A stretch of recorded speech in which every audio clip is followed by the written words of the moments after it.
जगन्नाथ राजरकर विगत 27 सालों से कपास की खेती कर रहा हूँ।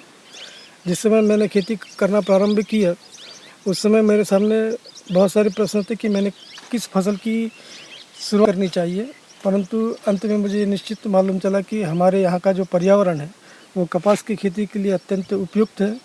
मैंने नित नए प्रयोग कर करके अपने कपास का उत्पादन बढ़ाता गया, नए नए प्रकार के बीजों का उपयोग किया, परंतु 1992 के बाद हमारे कपास में हेलियोथिसिस इल्ली का बहुत ज़ोरदार अटैक आया और धीरे धीरे हर प्रकार के इलाज करने के बावजूद भी हेलियोथिसिस इल्ली के ऊपर हमारा कंट्रोल नहीं हो रहा था।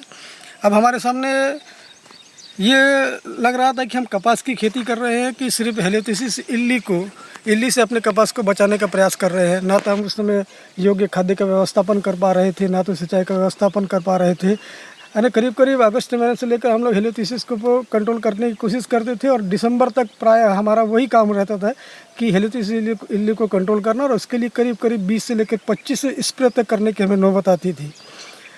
अंत में तो 95 के बाद तो हमारी फसल का उत्पादन एकदम कम हो गया। जो फसल मुझे करीब करीब 10 क्विंटल प्रति एकड़ आ रही थी, वो कपास की फसल का उत्पादन घटकर सिर्फ 2 से 2.5 क्विंटल पर आ गया था। फिर मैंने कपास की फसल छोड़कर सोयाबीन की फसल के पीछे फसल की खेती करना प्रारंभ किया। उसमें भी मुझे कुछ ज़्यादा नफ़ा नहीं दिख रहा था। मुझे अब ऐसा लग रहा था कि अपनी अब खेती को छोड़कर किसी दूसरे व्यवसाय की तरफ लगना चाहिए। पर उसी समय बीटी कपास बाज़ार में उपलब्ध हुआ 2002 में। मैं बड़ा खुश हुआ, पेड़े बांटे। पहली बार मैंने पूरे खेत में केलापुर तहसील में मैंने बीटी कपास लगाया। मन में शंका थी कि बीटी कपास के बारे में जितना मैं सुन रहा हूँ कि उतने वो प्रभावशाली है या नहीं, परंतु जब उसका प्रभाव देखा तो मैं बड़ा खुश हुआ, क्योंकि उसके द्वारा हेलियोथिसिस इल्ली के साथ साथ में दूसरी इल्लियों को भी तुरंत उसने कंट्रोल में किया था। उसके बाद मैंने योग्य खाद व्यवस्थापन करके, योग्य सिंचाई की व्यवस्थापन करके मैंने अपने कपास की फसल को लगातार बढ़ाता गया। आज मेरे पास ड्रिप इरिगेशन का करीब 11 एकड़ का प्लाट है। बाकी का सब टोटल इरिगेटेड प्लाट है। मेरे पास मिनी ट्रैक्टर है और नित्य नए मैं प्रयोग करके अपने कपास के उत्पादन को बढ़ा रहा हूँ। आज ड्रिप का जो उत्पादन है तकरीबन वह 15-16 क्विंटल के करीब आ रहा है, और दूसरी सिंचाई में जिस कपास को मैं लगा रहा हूँ वो करीब 10 से 12 क्विंटल के बीच में आ रहा है, और जिसके कारण मेरा जो लाभ है वो दिन प्रतिदिन बढ़ते जा रहा है।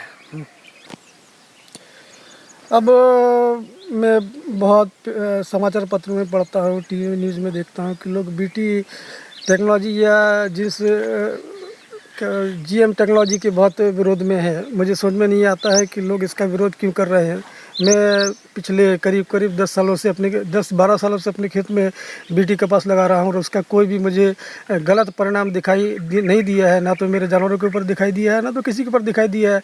आज तक विश्व में इसके बारे में बहुत सारे अनुसंधान करने के बाद अभी तक एक भी बार ये सिद्ध नहीं हुआ कि जो बीटी टेक्नोलॉजी है वह मानवीय शरीर के लिए अपायकारक है।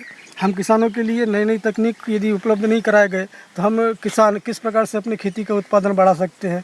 मेरी आप सभी लोगों से गुजारिश है कि जो भी नई तकनीक आती है वो किसानों तक उपलब्ध कराने का आप लोगों ने प्रयास करना चाहिए, और जिसके कारण हम किसानों की हालत अच्छी हो। मैं इसके बारे में लोगों ने सकारात्मक सोच रखनी चाहिए। विरोध के लिए विरोध ना होते हुए यदि वह चीज़ गलत है तो ठीक है, परंतु यदि बात वो सही है तो उसे हम लोगों को स्वीकारने के लिए देना चाहिए। आज बाज़ार में बीटी टेक्नोलॉजी का प्राय सभी किसान लोग उपयोग कर रहे हैं और सभी किसानों ने अपना उत्पादन बढ़ाया है। जो अभी हमारे जो आंकड़े हैं वो बताते हैं कि आज कपास का उत्पादन करीब दुगने से बढ़ चुका है। इसलिए मेरा कहना यह है कि हम किसानों के हित को ध्यान पर रखकर जो भी नई तकनीक है वो हमारे तक उपलब्ध कराने का प्रयास करना चाहिए। हम किसान आधुनिक तकनीक को स्वीकारने की मानसिक स्थिति बना चुके हैं। उसके जो सुपरिणाम है उससे अच्छी तरीके से परिचित है। हम खेती करते समय हमें अच्छे और बुरे की पहचान है।